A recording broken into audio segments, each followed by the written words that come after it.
Israel is fighting attacks on all fronts, from Gaza in the south to Lebanon in the north, and also on the West Bank. The war has forced 300,000 Israeli citizens out of their homes. As the conflict escalates, fears of a second front are growing. The threat from Hezbollah could be Israel's biggest challenge. Chris Mitchell reports from the Lebanese border. Now in its third week of the war with Hamas, Israel is dealing with multiple fronts on the southern border, the northern border, and in the West Bank. In Gaza, the I.D.F. continues to pound targets as a prelude to a likely ground invasion. In the West Bank, the I.D.F. has arrested dozens of Hamas terrorists and hit a mosque used as a weapons depot and stopped an imminent terror attack. Dozens of communities in the north and south are being evacuated, with 300,000 Israelis living away from their homes. And on the northern border, Israel and Hezbollah are trading rockets, anti-tank rounds, and artillery. The front with Hezbollah may well represent Israel's biggest challenge. On Sunday, Iran's foreign minister warned a regional war could break out if Israel continues striking Gaza, a veiled threat that Hezbollah would join the war. Israeli Prime Minister Benjamin Netanyahu then warned Hezbollah. If Hezbollah decides to enter the war, it will make the mistake of its life. We will cripple it with a force it cannot even imagine. And the meaning for Hezbollah and for the state of Lebanon will be devastating. But we are prepared for any scenario. We're in the community of Stula, just a few yards away from the Lebanese border. About 90% of this community has been evacuated since the beginning of the war. Behind me, you can see a Hezbollah observation tower. Hezbollah has set up about 50 of these all along the border. The towers are just one part of the Iranian-backed terror group's plan to attack Israel. And for days, Hezbollah has been increasing its attacks. This is the scene of one of the Hezbollah rocket attacks fired from over there, just over a mile away. It landed here and killed one Israeli Arab who came here to work and injured 3 others. CBN News talked with the I.D.F. commander of the area, who says Israel is ready. We called all our reservists, or most of our reservists, and we had a set plan to defend the northern part of Israel. We were able to bring them here, prepare them, put them in the places that we planned ahead, which I can't elaborate, but are prepared. Retired Lieutenant Colonel Sarit Zahavi has studied Hezbollah's strategy for years and sees a carbon copy of Hamas's plans in the north. Hezbollah published similar offensive plan a decade ago with the same details, just as it happened in the south. And we understand that Hezbollah is preparing to execute the same plan in the north. Despite massive U.S. deployment in the region and Israeli forces on the border, Zahavi believes Iran is moving forward with their plan. This means preparation for invasion of thousands of Hezbollah, the same as what you saw in the south, except Hezbollah is bigger. And the firepower of Hezbollah is 10 times more than Hamas. It's about 200,000 different kind of rockets and artillery. The question so many people are asking is, will Hezbollah join the war? What do you think? I believe that everything is working until now according to the Iranian plan. How closely tied is Iran with Hezbollah and Hamas and all the things happening around in the region? Like this. Like this. We shouldn't say that Iran is not involved. Lebanon is here, 12 kilometers from where we are. So we don't have a choice. We cannot accept the option of living with the monster, neither in the north nor in the south, because you must understand that once they finish with us, they will come to you. Razili says Israel is the Western world's tip of the spear. Israel has always been the front of the Western world against Islamic ISIS kind of operations. We saw it 2 weeks ago. And we will defend ourselves, and by that, defend the world. What can I say? Pray for us. Chris Mitchell, CBN News, Shluta, Israel. Pray for us is the order of the day. Michael Oren, he's a member of the Knesset, the former Israeli ambassador to the United States. He joins us now from Tel Aviv to talk more about this. Ambassador, you wrote something that I think absolutely predicts where we are today. It's an article, I'm going back to June 7th, 2021. an article you wrote in Mosaic where you talked about the Gaza problem and the history of it. Walk us through that and specifically the election that put Hamas in charge of the Gaza Strip. Well, it's a long and painful history, Gordon. Historically, Gaza was a breadbasket. It was a fertile, flourishing part of this area of the world, of the land of Israel. It once had a very flourishing Jewish community. You'd be surprised at how many ancient ruins, including ancient synagogues, we found in Gaza. During the Turkish period, it was under Turkish control. The British kicked the Turks out in 1917. The British were there. And when the UN partitioned the land of Israel into two states, an Arab and Jewish state in 1947, Gaza was supposed to be part of the Arab state, but the Egyptian army occupied it until June 1967, when the Israelis threw the Egyptians out, and Israel became the de facto sovereign in Gaza as a military occupier.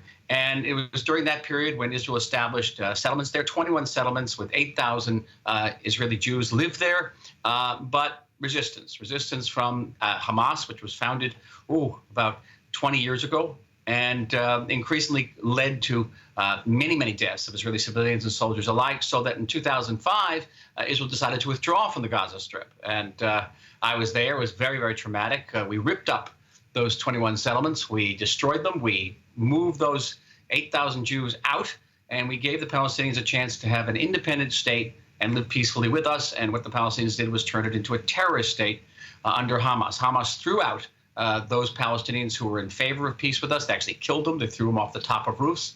And since then, we've been in a war with Gaza. Thousands upon thousands of rockets fired, suicide bombings, pretty much you name it. Hamas has been involved in the deaths of well over now 2,500 Israelis. During about the year, I'm not in the government now, Gordon, I should specify, but when I was in the government, I was in charge of Gaza for a period. And I will tell you that everything you know about human decency, about civilization, when it comes to Hamas and Gaza, throw it out the window. This is an organization that is not only capable of the horrors which we saw committed on our people, they've oppressed their own people. They use and lose hundreds of Palestinian children every year digging their tunnels. They don't care. Tunnels collapse, hundreds of kids are killed. They don't care. Israel, in spite of what you hear about the blockade is only about arms. Israel lets in food, medicine, 1,200 huge flatbed trucks a day we're prepared to bring in there. Hamas would only let 400 in because it wants to keep its population hungry and angry and dependent. Hamas blew up the fuel lines into Gaza. You want to know why there's no electricity? You want to know why there's no water? Because Hamas dug up all the water pipes and used them to make rockets. They dug the tunnels into the aquifer and drained the aquifer. That's why there's no water there. Of course, we're going to get blamed for that. Everything you know.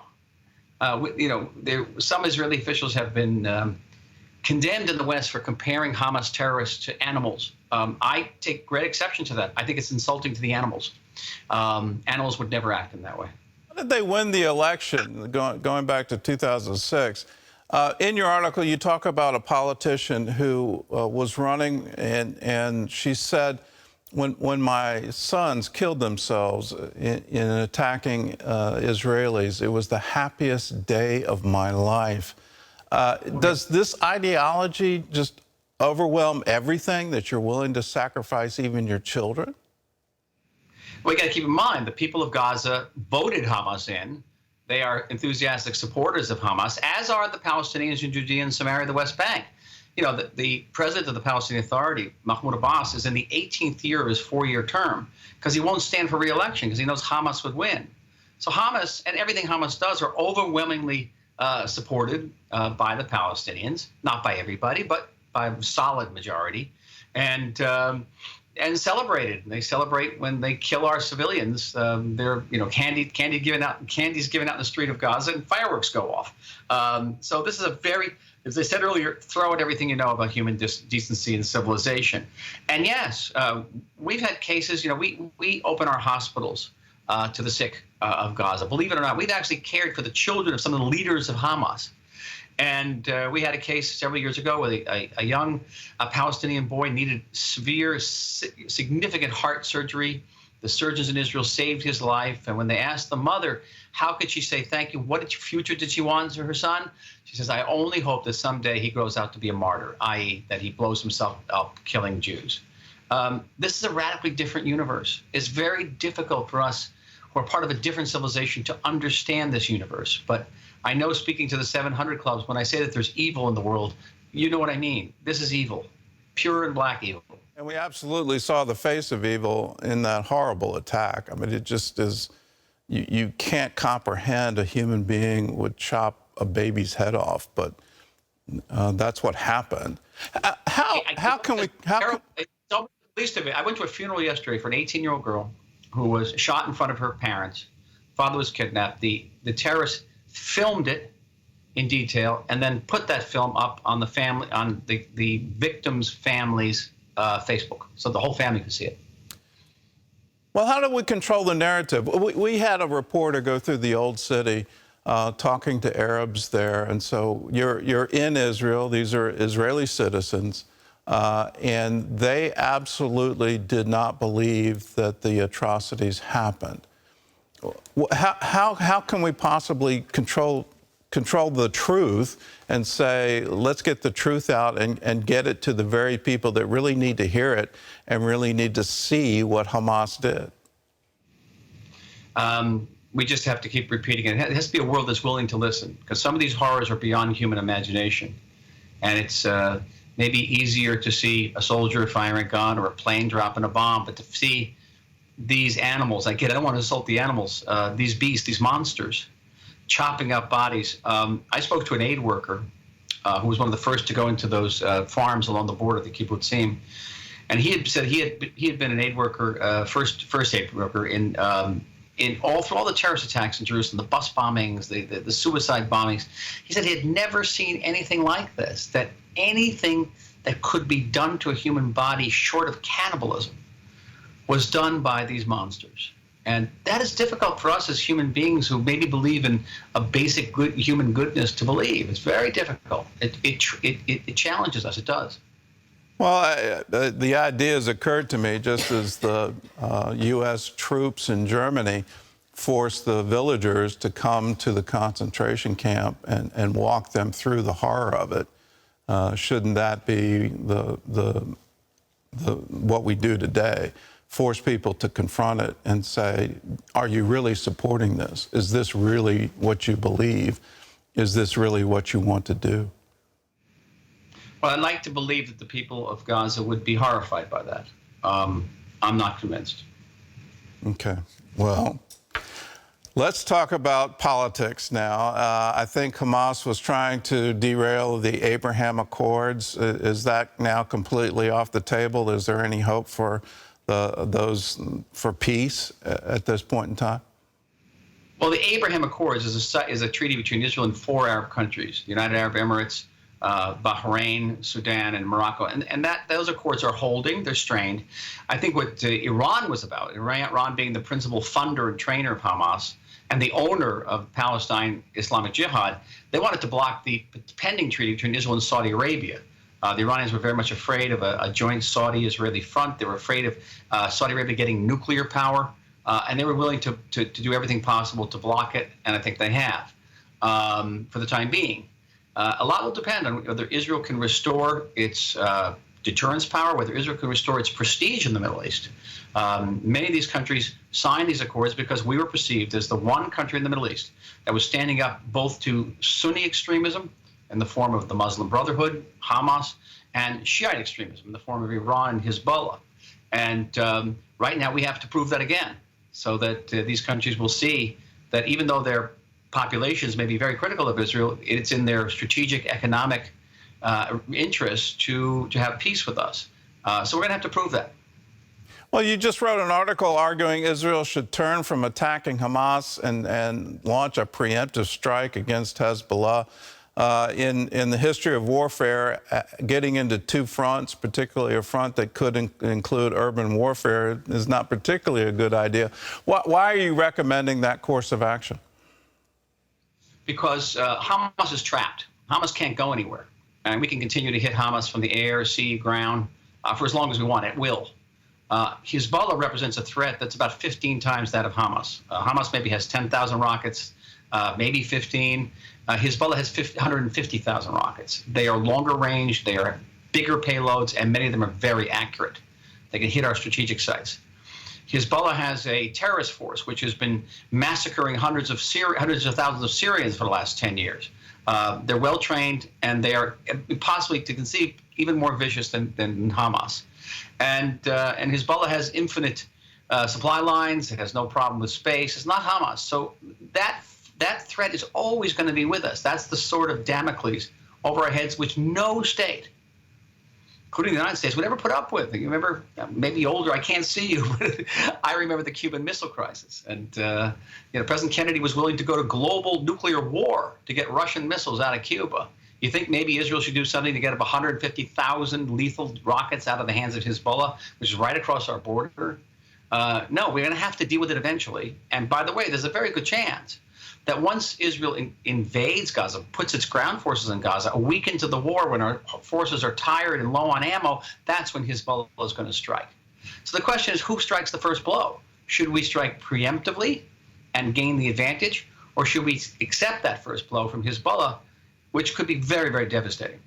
Is this all part of the grand scheme? You look at this, and we're seeing documentation that the Hamas terrorists actually planned the brutality. They were actually coached in how to do it, what to do. Do you think that was planned to provoke a reaction from Israel, get Israel into an urban war in Gaza, and then attack from the north? I don't know. I know there's a theory about a grand scheme of Iran. I don't doubt the fundamentals of it, that Iran wanted to surround us with these hundreds of thousands of rockets to keep us engaged in localized war over and over and over again, get our legitimacy challenged and eroded by the international community, because every time we defend ourselves, we get condemned. And meanwhile, Iran advances its nuclear program. Meanwhile, Iran expands its sphere of influence throughout the Middle East, and it has through Syria, Lebanon, Iraq, and now in the southern tip of the Arabian Peninsula in Yemen. Notice the Houthi rebels, backed by Iran, fired a couple of missiles at us the other night, blocked by the U.S. Navy. Thank you to the U.S. Navy.